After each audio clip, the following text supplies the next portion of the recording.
We're excited to be here today to talk with Suzanne Osmond. Glad to be here. And this is really fun. The reason we're here today is I understand you have a passion for food. Well, I do, and I have to have a passion for food because I have a big family. You raised 8 boys. 8 boys, and they're mostly raised now. We have 6 that are married and 2 to go. So that amazes me. I mean, I look at you and I think, how could this elegant, beautiful woman possibly raise 8 boys and still look this great? You take it one day at a time. One day at a time. But boys obviously love to eat. Oh, a lot of food probably. Right, and so we're grateful for those big box stores where we can go get a lot of supplies. And now, were they picky eaters growing up? Or? They all had their favorites. And no matter what I made, there's usually something that somebody didn't care for, but there were a few dishes that everybody loved. There were those favorite things too.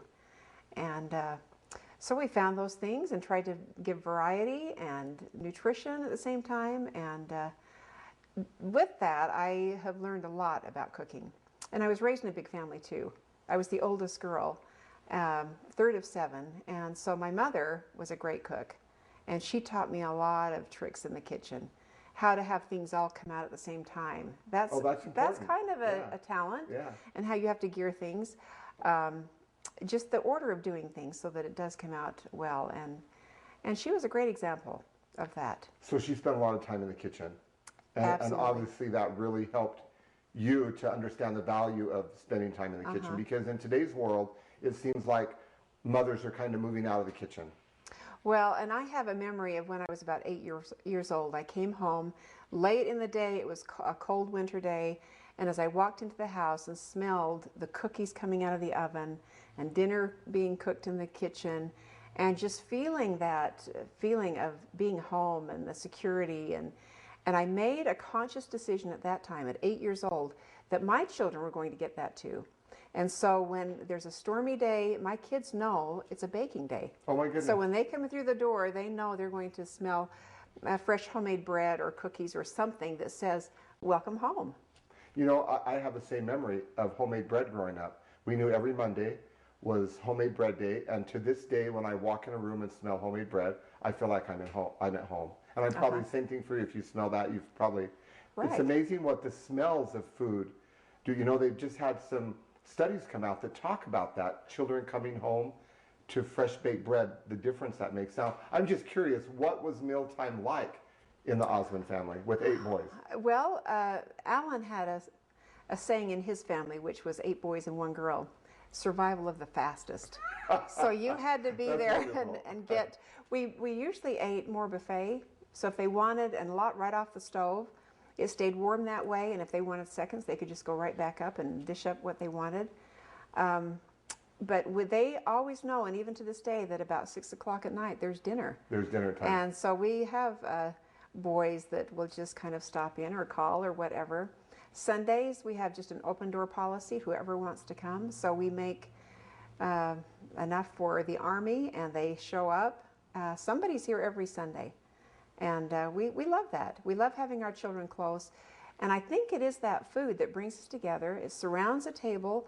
It causes conversation. Now, you just said something I want to ask you about that in detail. Now, you said your family ate buffet style, but did they eat around the table together? Yes. Now, yes. Why do you think that's important, that the family eats together rather than they grab a plate and go sit in front of the TV or out in the backyard or something? No, we like to be together, and it's just fun to sit back and watch and listen to the laughter, to the conversation that's going on, to the bonding that's being created. Now that's now. And even then. And even then? Even then. We used to live in a home when the boys were little where I had a big bar with the chairs all around. And a lot of times we'd sit there, my stovetop was right in the middle of that. And I had 6 chairs around, and I would usually just do this and shovel out and stand there and eat as we faced each other. And that's when they were little.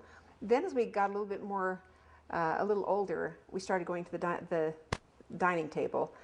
And I tried to set a table with napkins and everything, just so they would have that experience, to learn some manners. These are boys. They need to learn how to have some manners when they're taking a girl out on a date.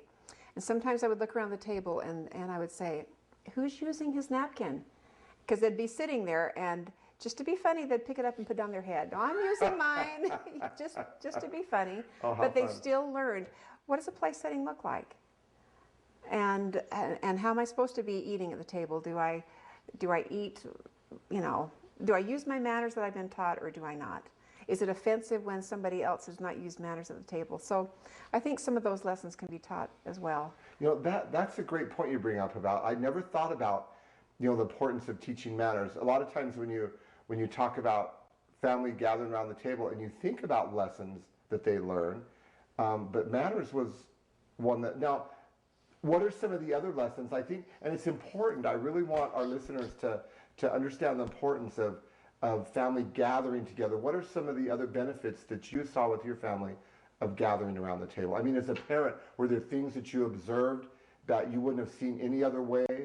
That It's funny to hear the stories that come out that they never shared with me from missions that they were on and other experiences of life, that when they're with their brothers and sisters-in-law now, because we don't have any daughters, the stories that they share that I never would hear otherwise. in any other setting you wouldn't Any hear other those? setting I probably never would hear. But they're comfortable, they're sitting there with a plate of food in front of them. It's very social, so they're very verbal. And they talk, they share, they joke, they do pranks, they tell. It's just a lot of fun to be together. And at the same time, they don't really realize it, but bonds are being formed. And unity is being there strengthened. again, food is a common bond. The food brings them together to where those experiences can be shared to where they wouldn't. And it's really funny when you're together in a family setting and food just triggers memories. Oh, it I does. mean, you just think about, oh my goodness, I ate this when I was on my mission. And then you start talking about I ate this, at school. It just does bring up so many things that you wouldn't think about. It does. And recipes that have been handed down from grandparents even, that we still make today.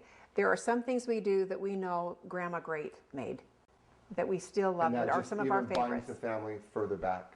Oh yeah. Yeah, So it goes both directions.